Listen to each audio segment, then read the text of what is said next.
Thank you, Mr. President. In the past week alone, 3 massive waves of Russian aerial strikes targeted Kyiv and other Ukrainian cities, further raising the alarming civilian death toll and widening the destruction. Overnight, on 8 July, missile and drone attacks were reported in Kyiv, Kharkiv, Odessa, causing civilian casualties. This followed a massive overnight aerial attack on Kyiv on 6 July. Kyiv and the Kyiv region were reportedly attacked with dozens of missiles, including ballistic, cruise, and hypersonic missiles, and hundreds of drones. At least 28 people, including a 12-year-old boy, were reportedly killed. At least 90 people, including at least 7 children, were reported injured. This brutal attack came only days after one of the deadliest assaults on Kyiv since the start of the war. On the night of 2 July, the Russian Federation launched over 70 missiles and nearly 500 drones at the city, reportedly killing at least 31 people and injuring more than 100, including children. Over 50,000 people, among which were thousands of children, sought refuge in underground metro stations. More damage to residential and other civilian infrastructure was reported in all districts of the capital. The same night, civilian casualties and damage to civilian infrastructure were also reported in Mykolaiv, Zaporizhia, and Chernihiv regions of Ukraine. In Dnipropetrovsk region, a child was reportedly killed. In Kherson, a Russian strike on a medical facility reportedly killed a doctor and injured a nurse. These attacks show a clear pattern.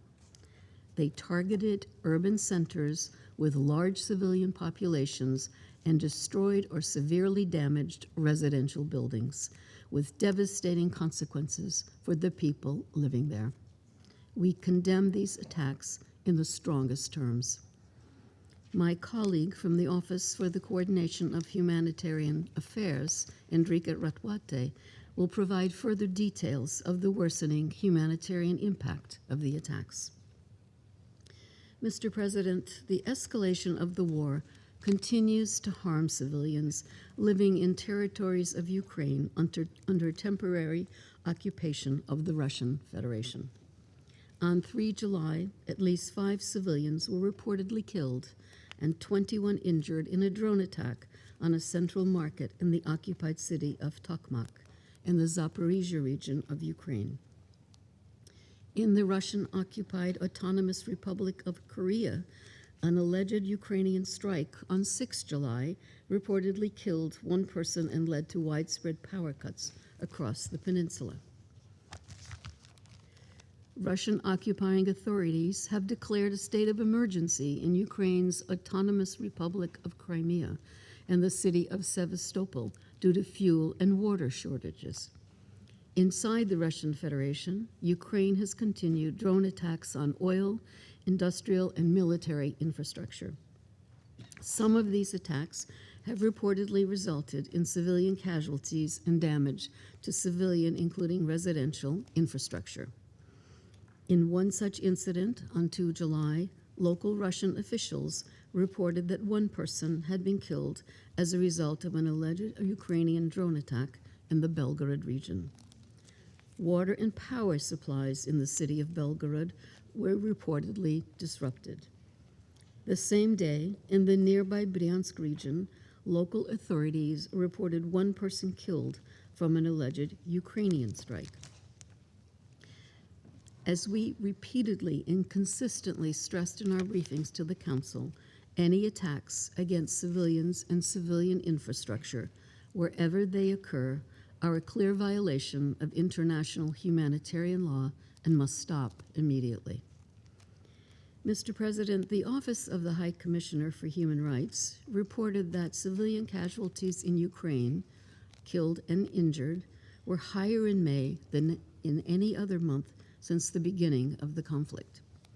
Preliminary figures for June indicate an even higher toll, with at least 265 people killed and 1,816 injured. This concerning trend is seemingly continuing into July.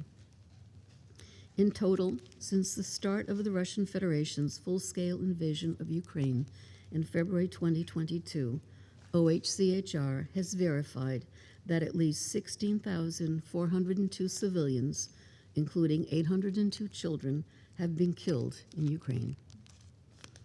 48,428 civilians, including 2,948 children, have been injured. These figures account only for verified casualties. Actual figures are likely significantly higher. Russian authorities have reported that 250 civilians were killed and 1,596 injured in the Russian Federation in the first 6 months of 2026. The United Nations is not in a position to verify these reports. Mr. President, civilians in territories of Ukraine under the temporary occupation of the Russian Federation continue to be subjected to alleged widespread and systematic human rights violations by the occupying authorities. According to the Secretary General's recent report on the situation of human rights in the temporarily occupied territories of Ukraine, including the Autonomous Republic of Crimea and the city of Sevastopol, Russian authorities continue to violate international humanitarian and human rights law. The report refers to severe restrictions of freedom of expression and opinion, with occupying authorities imposing administrative fines or prison sentences on residents for criticizing them or expressing pro-Ukrainian opinions or using pro-Ukrainian symbols. We continue to urge the Russian Federation to cease practices that violate its international human rights obligations and to ensure unfettered access to OHCHR and other international human rights monitoring mechanisms. Mr. President, for over 4 years, the war in Ukraine has shattered millions of lives, displaced and separated countless families, and devastated thousands of homes and communities. This war continues to undermine international law and erode regional peace and security. Its consequences continue to inflict a devastating toll and a higher cost for all concerned, with Ukrainian civilians bearing the brunt. There are no military solutions that could bring about lasting peace.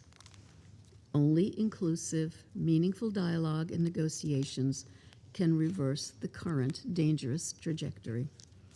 We therefore urge all concerned member states to make full use of all diplomatic tools and channels to achieve urgent de-escalation. An immediate, full, and unconditional ceasefire cannot be delayed any further.